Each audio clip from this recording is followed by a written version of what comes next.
Enfoque actual de la geografía política. De aquí se derivan 5 grandes temas. Número 1. Divisiones políticas espaciales de la superficie terrestre. En este tema tenemos 2 temas tradicionales y la primacía de los análisis morfológicos e introducción de aspectos dinámicos. Aquí nos habla un poco de la morfología, es la disposición, la distribución o la forma de algo. El territorio es un elemento esencial para todo estado, puesto que sin este no podrían existir. Generalmente está compuesto por la tierra firme, aguas, ríos, lagos, el espacio aéreo, subsuelo y los golfos.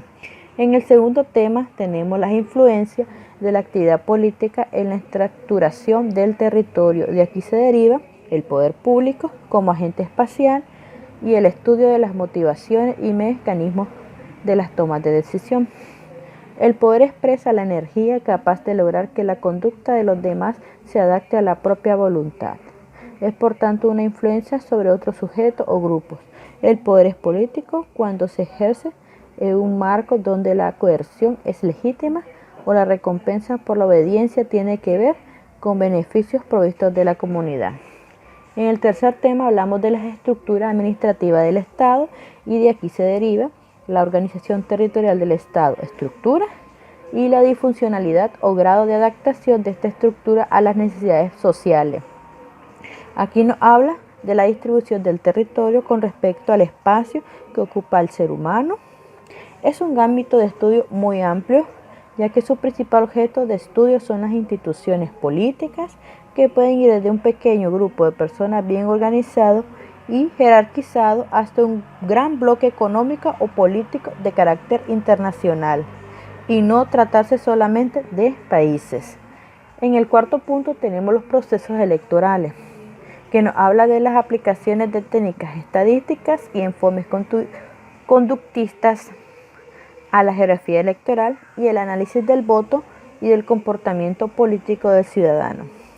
Aquí considera la forma en que las características físicas de un territorio afectan directamente a la población y por lo tanto la decisión electoral de estas personas. Es el análisis también de los métodos, el comportamiento y los resultados de las elecciones en el contexto del espacio geográfico y el uso de técnicas geográficas. Y como quinto punto tenemos la geografía de las relaciones internacionales, que aquí derivan los modelos geoestratégicos tradicionales, el estudio de la influencia actual de las organizaciones internacionales, el resurgimiento del nacionalismo y de la conflictividad en diversas regiones del planeta y la preocupación geopolítica de los espacios marítimos. Aquí nos habla un poco de la geoestrategia, que es la dirección geográfica de la política exterior de un Estado de manera más precisa. Nos describe que un Estado concentra sus esfuerzos mediante la proyección del poder militar y dirigir la actividad diplomática. Es un término asociado a la estrategia militar, el método militar, pero con una referencia más profunda al territorio de las operaciones. Buenos días, mi nombre es Jessica Carolina Rodríguez Orozco. El tema que voy a abordar hoy es el análisis de la política territorial.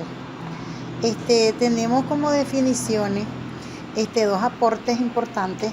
Uno por Kate Buppin, que define que la política territorial es el ámbito de la actividad política que se preocupa de las relaciones entre las instituciones políticas centrales en las capitales y aquellos grupos de interés dentro de un Estado. Y Yvon Duchamp sugiere que al interior de los estados se distinguen varios sistemas territoriales, como confederaciones, federaciones y sistemas unitarios, cada una asociado a un diseño constitucional, proceso político y una cultura distintiva. ¿Qué se entiende por territorio? Bueno, se entiende que es una extensión de tierra que pertenece a un estado, provincia u otro tipo de división política. Sobre el estado ejerce su soberanía y administración política. Tenemos como que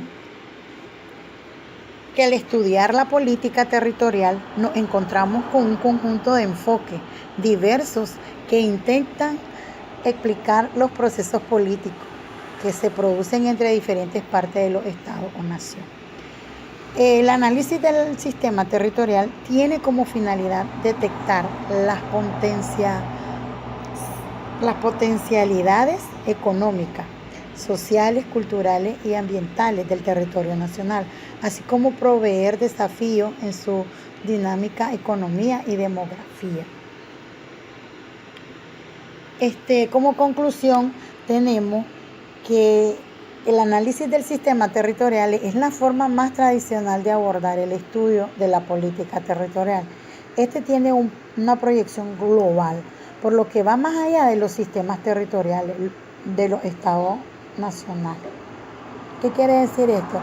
Bueno, que el análisis se da entre varios estados, o sea, de una u otra manera los estados están obligados a que el país marche democráticamente bien y también en avances territoriales puedan ser mejor cada uno y trabajar en unidad para que puedan llegar a la estabilidad social, económica de cada uno de los estados.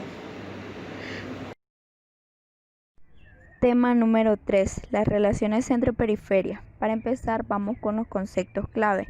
Centro-periferia hace referencia a una división de ciertos sistemas económicos y políticos que identifica a la escuela económica desarrollista o estructuralista, así como la teoría de la dependencia creada poco después de la Segunda Guerra Mundial.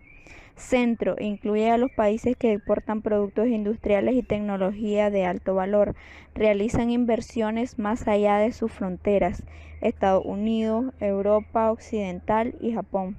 Periferia se identifica con aquellos países especializados en la producción y exportación de materia prima o productos industriales de escaso valor. África, Asia Meridional y buena parte de Centroamérica y América del Sur padecen todavía esta dependencia. Acá en el mapa podemos observar una línea divisoria entre el mundo desarrollado y subdesarrollado. Los países que están en verde son los desarrollados, la línea roja es la línea divisoria y los países en amarillo son los países subdesarrollados. Las relaciones centro-periferia. El enfoque de Rowkan y Urbin 1982 y 1983 se basa en un modelo de centro-periferia de construcción de Estado. Existirían 3 conjuntos de procesos: militar, administrativos, económicos y culturales, que permiten a los centros dominar a las periferias de una o varias formas, pero teniendo en cuenta que cada conjunto influye sobre los demás, es decir, no son independientes unas relaciones de otras, pero en tanto que se ocupa de las reacciones de las periferias europeas en el proceso de estructuración territorial de los estados, permite también estudiar los procesos de fragmentación y reorganización de las estructuras territoriales. Rowkan 1980. El modelo de Rowkan y Urbin, como ilustra Wilhofer 1988, se ancla en el modelo de la economía neoclásica. Los centros surgen porque tienen condiciones naturales más ventajosas que son magnificadas por la división espacial del trabajo. Eckler 1975 y Wallerstein 1984 tachan este modelo de desarrollista y señalan algunas limitaciones. 1. Las explicaciones de desarrollo de las sociedades se hacen desde dentro de las mismas, restando la importancia a los procesos transnacionales mucho más amplios que intervienen. 2. El proceso de agregación territorial se concibe como algo imparable a largo plazo y que inevitablemente resulta en el establecimiento de una democracia liberal, lo cual impide su extensión a áreas extraeuropeas y no implica las dictaduras que se han producido en algunos estados europeos. Buenos días, compañero y profesor. El tema que me correspondió es el regionalismo político. Para entender un poco este tema, nos haremos la siguiente pregunta: ¿cómo es comprendido el concepto de región? Bueno, cada una de las divisiones territoriales de un país que tiene las mismas características geográficas e históricas o culturales, pero no administrativas, se puede dividir a su vez en provincias, departamentos, etc. Un claro ejemplo es en nuestro país Nicaragua, que se divide en tres regiones geográficas, que es la región del Pacífico, la región central y la región del Caribe. El regionalismo político.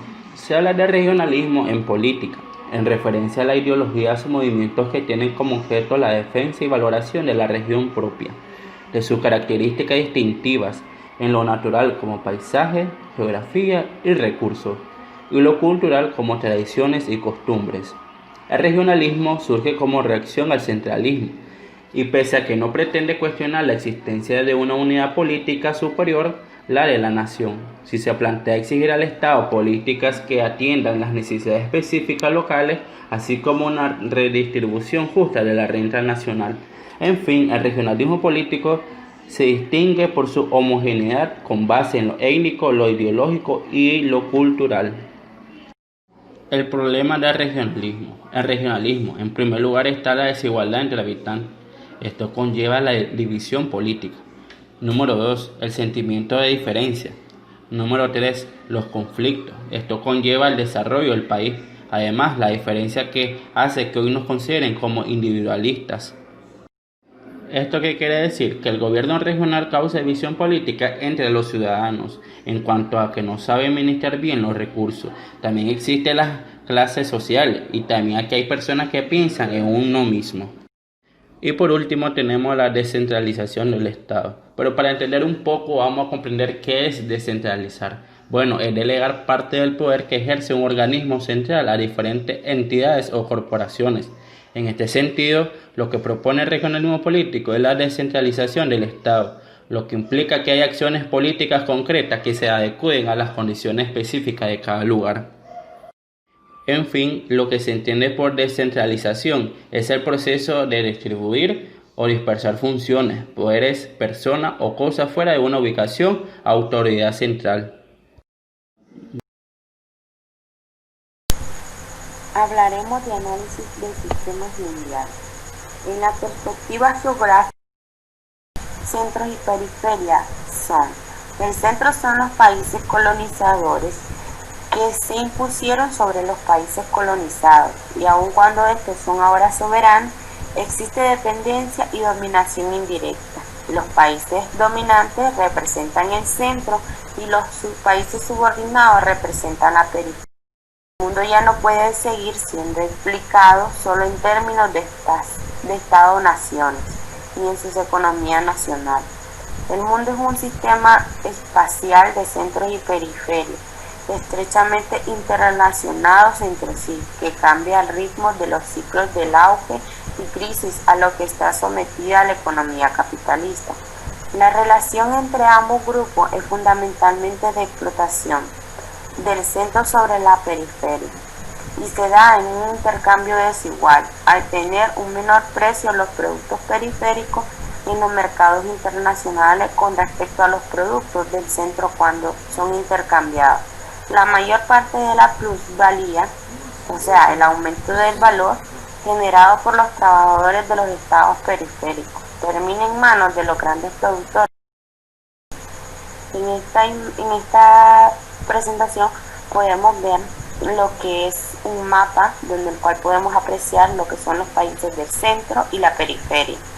Los países del centro se encuentran en lo que está subrayado o más bien de color celeste, o sea que son Europa Occidental, Estados Unidos y Japón, o sea son las zonas económicas consideradas centrales, y el que está en color más bajo es la periferia, o sea América Latina, África, buena parte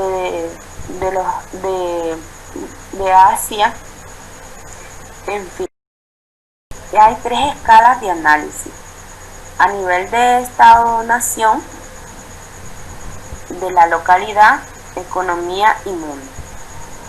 El Estado-nación en el ámbito de la ideología en una forma de organización política que se caracteriza por tener un territorio claramente delimitado, una población relativamente constante y un gobierno. A nivel de la localidad, que es el ámbito de la experiencia personal, localidad es la división territorial o administrativa de cualquier núcleo de población con entidad propia, es decir, un ejemplo, un departamento, un municipio. Y a nivel de la economía mundo, que es el ámbito de la realidad, es la decisiva, no ya la estatal, era la que primaba en los geopolíticos. En esta siguiente imagen podemos ver un mapa en el cual podemos apreciar el comercio a fines del siglo XX, utilizando la diferenciación del sistema mundial en países centrales. En azul podemos ver lo que son los países centrales y países periféricos son en púrpura y países periféricos en rojo. Según la lista de Dunn, Kawano y Druber, entonces llegamos al final y la autonomía de los estados no ha sido completamente suprimida en el actual sistema mundial. La economía mundial capitalista en un sentido han erosionado la soberanía nacional y en otro ámbito han alentado y hecho posible la planificación económica nacional, así como ofensivas económicas y políticas nacionales. Gracias.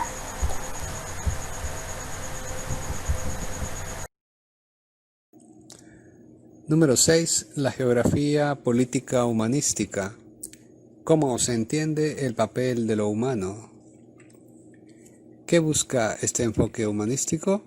Según Ley y Samuels, este enfoque busca reconciliar la ciencia social y el hombre, es decir, acomodar la comprensión y juicio, objetividad y subjetividad, y materialismo e idealismo.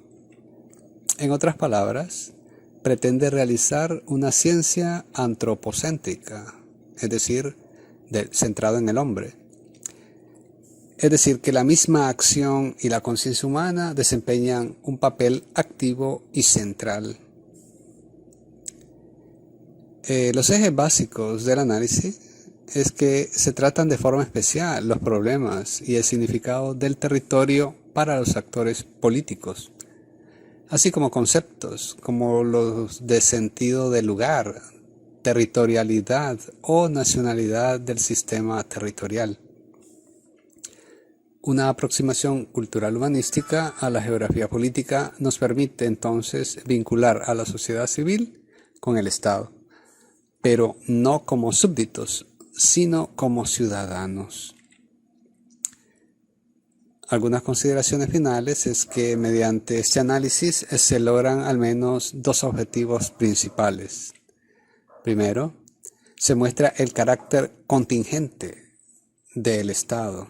¿Ya? Contingente quiere decir pues que no es necesario. Y segundo, que se vinculan las estructuras interestatales con la acción del ser humano, lo que ayuda a dejar entender lo internacional como escenario exclusivo de las instituciones estatales.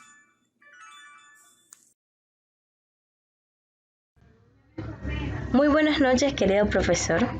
El día de hoy le expondré lo que es la geografía del poder. A continuación, le daré relaciones entre espacio y poder.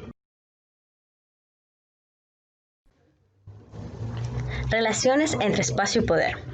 Desde los años 70, las voces de aquellos que creen que se ha hecho poco caso de las dimensiones espaciales de los actos del poder, o como lo dijo el geógrafo Paul Klein en 1978. Esta reflexión entre la relación espacio y poder nace con los estudios de Wesley y MacLean sobre la información y la comunicación. Serán los trabajos de Foucault y la propuesta de geografía del poder de Clave Rafferty en 1980, quienes planteen la posibilidad de realizar un análisis espacial de las relaciones de poder. Este enfoque geográfico-político conecta con una perspectiva más amplia dentro de las ciencias sociales. Algunas ideas clave. Para estos geógrafos, el poder es algo que circula, que aparece en todas las relaciones sociales como elemento constitutivo de las mismas.